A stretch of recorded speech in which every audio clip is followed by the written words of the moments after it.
More intrigue, more plots, and more revelations. Let's talk about Citadel Season 1, Episode 5.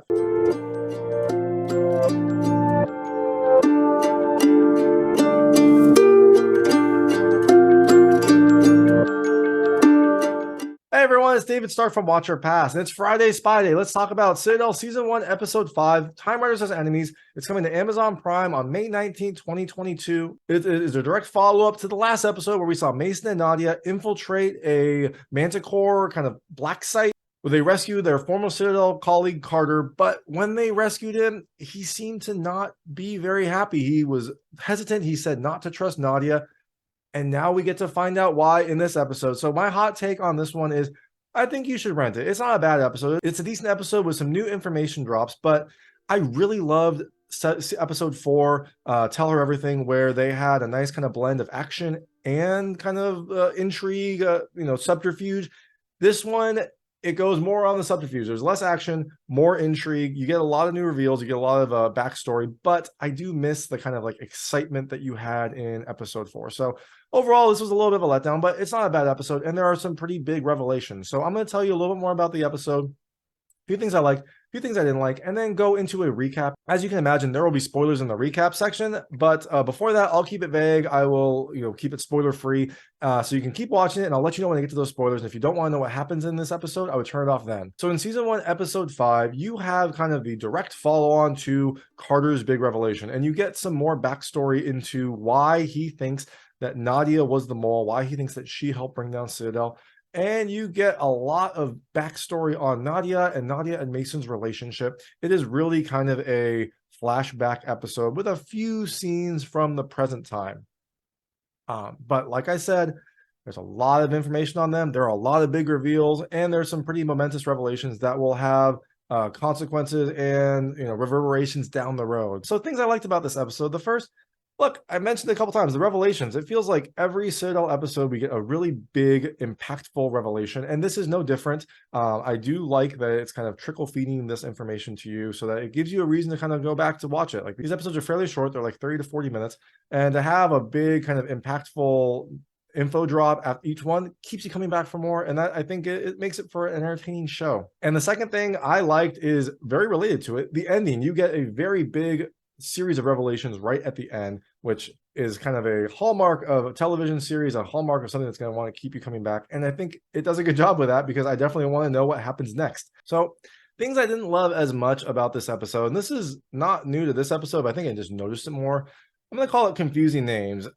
I mean, it's not bad, and I should have know all of Mason's different identities at this point, but they got to interchange between them throughout. So sometimes it took me a little bit to understand who they were talking about. Sometimes they call him Mason, sometimes they call him Kane, sometimes they call him Conroy because that's his new identity. And so sometimes especially when people are talking about him and he's not in the room, it took me a little bit to understand exactly who they were talking about. Now, again, and the last thing, and the other thing I didn't like about this episode is it's a slow episode. Like I said, there's a lot of information, there's a lot of backstory, but overall, this is a relatively slow episode. And again, I keep contrasting it with episode 4, but I really liked episode 4. I thought it had a nice balance. This one is all intrigue, all backstory. And so, again, that leads to a slower paced, slower developing episode where you don't have that kind of excitement to really hook you in. And so just kind of keep that in mind. This is not going to be, this is an important episode. It has a lot of information, but it's not like a super exciting one. So that is Citadel Season 1, Episode 5, Time Riders as Enemies. It's coming to Amazon Prime on May 19th, 2023. So you can check it out then. I'm going to go into the recap. So if you don't want to know what happens in this episode, turn it off now because there will be spoilers. So like I said, this follows directly on from Episode 4, where Mason and Nadia saved Carter from this, where Mason and Nadia saved Carter from this Manticore Moroccan black site, which is a great name. Manticore Moroccan black site. Try saying that too many times.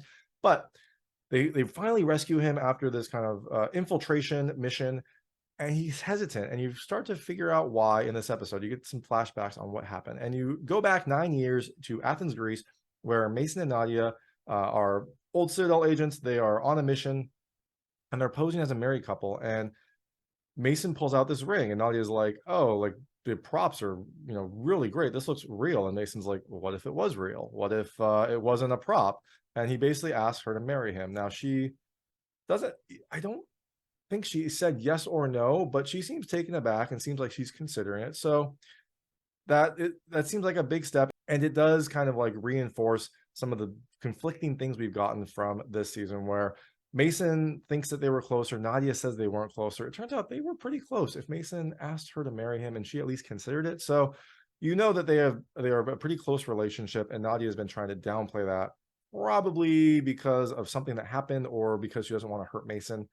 And you know what? We'll find out a little bit more in this episode why. So after that, you then get to see Bernard, who has been in the clutches of Dahlia for a while now. She has been trying to torture him to get some information. But Bernard exchanged some information with Anders, one of the kind of terrorist twins. I don't know what you want to call them. They'd be like Manticore agent twins. And he said that this person that Anders used to have a relationship with was still alive and he could take her to him. Now, this causes him to let Bernard free, and you think, okay, Bernard's finally gonna like get out, he's gonna escape. But no, while this is happening, Anders gets shot in the head, and you pull back and you see Dahlia shot him in the head. She kind of, I guess, assumed he would help her, or at least like want to check on him and realize what was happening. Shot him in the head. Anders is now dead, and now she, if we realize that she has to kind of like torture Bernard.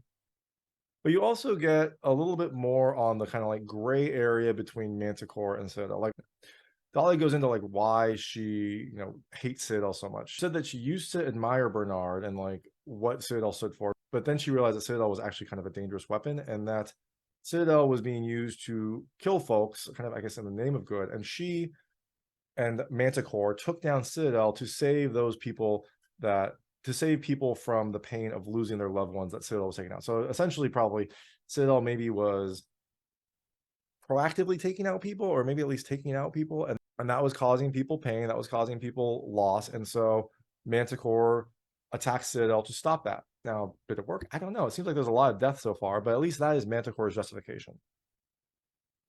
So now, next we move back into the past, back into Athens 9 years ago, where Nadia realizes that Celeste wasn't actually transferred, she was backstopped. Her memory was erased. And this leads her to confront Bernard. And during this conversation, you realize that that's actually what happened. So what Nadia's been told was a lie, and that Mason knew it. This leads to a confrontation between Mason and Nadia, where Nadia essentially gives him a chance to tell the truth. Mason holds to his story, not realizing that Nadia knows what happened. And then this causes Nadia to essentially say, like, she can't trust Mason. Because of that, she gives him the ring back. So presumably this probably crushes Mason, but Nadia, doesn't trust him because he lied to her. He lied to her multiple times about what happened. He said that he did it to protect her. He didn't want her to know the truth so that she would never like have to know that and would never have to like be questioned about it. But it still hurts Nadia. And like one of her friends was completely erased, essentially killed, not physically killed, but at least mentally killed. She has a brand new identity. We'll never remember her. So it's pretty painful for Nadia. It does not seem like a good situation for them. And this seems to be what causes the rift between Mason and Nadia, and also why Nadia doesn't really give Mason that much information, and also why she seems to like not get as close to Mason as they used to be. So then you see Nadia like secretly meeting with someone. I think his name is Rahi or Rahid. He is apparently a terrorist, and Nadia is getting a passport from him to get to Valencia, Spain. So this is maybe that plot that they were talking about. What, they think that Nadia brought down Citadel. Maybe this was part of it. Maybe the pain of what Mason did and the pain of what Citadel did caused her to betray Citadel and kind of work for the terrorists. You don't know, but all you get is this cryptic meeting between her and this person, Rahi, and she gets a passport to Valencia to go meet him to do something else.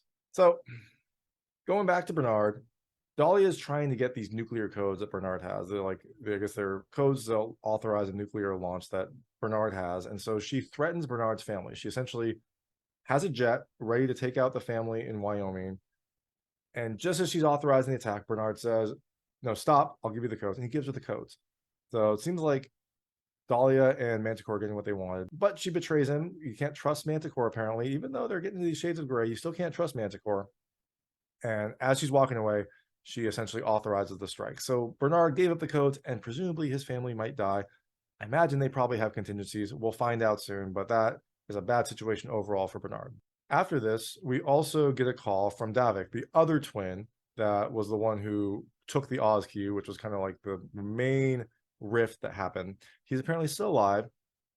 Dahlia tells him to activate someone in Morocco to go take out Nadia and Mason, and also to figure out what reason Nadia went to Valencia. She knows that Nadia went to Valencia. That's the revelation we just got in this flashback when she met with this person, Rahi. And she wants Davik to go figure out what that reason was and why. And now we get the revelation of what is in Valencia, what is in Spain. Nadia went to Spain because she was pregnant and she didn't want to tell anyone. She didn't want to especially tell Mason. You know why? It's Mason's daughter. She didn't want Mason to know. She didn't want to have to give him that choice. So she went to Valencia, Spain to secretly have the baby and then recover and have the baby born in private. She didn't want any like sort of record, so that the baby wasn't born in a hospital, it was born in someone's apartment.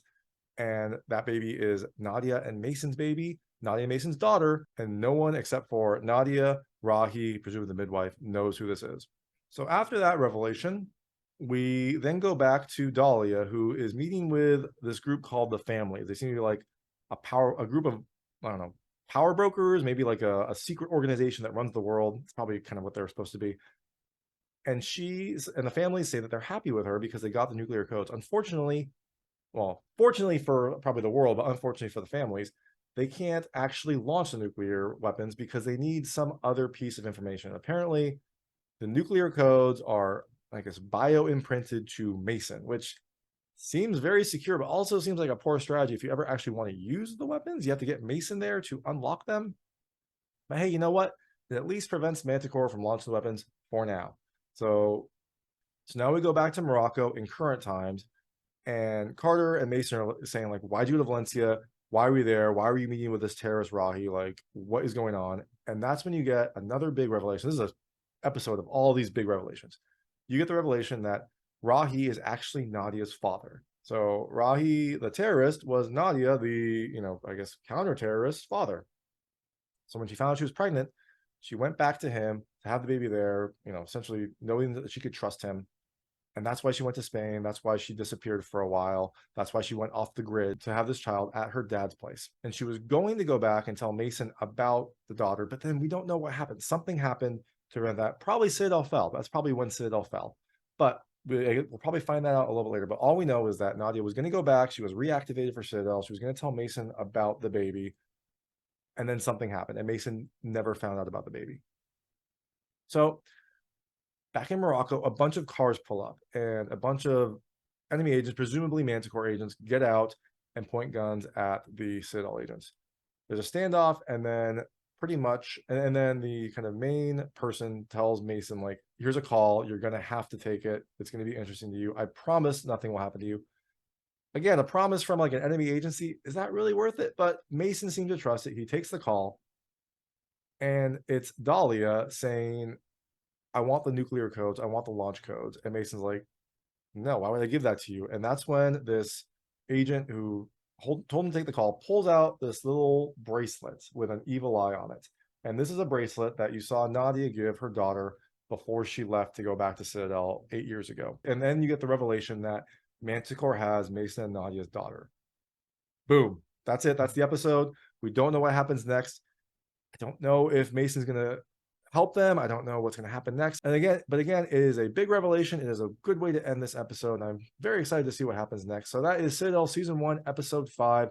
Time Renders Us Enemies. It's coming to Amazon Prime on May 19, 2023. So check it out then. And thanks so much for watching. If you like this review and recap, please like and subscribe to this channel. It helps me out a lot. Make sure all my new content goes straight to you. And let me know what you think. Let me know if you're liking Citadel, if you're not liking Citadel. I do love the comments. I like hearing, like, one person said that all these flashbacks are going to kill it. And I agree. It is tough to kind of follow the episode and follow kind of the story with all these flashbacks.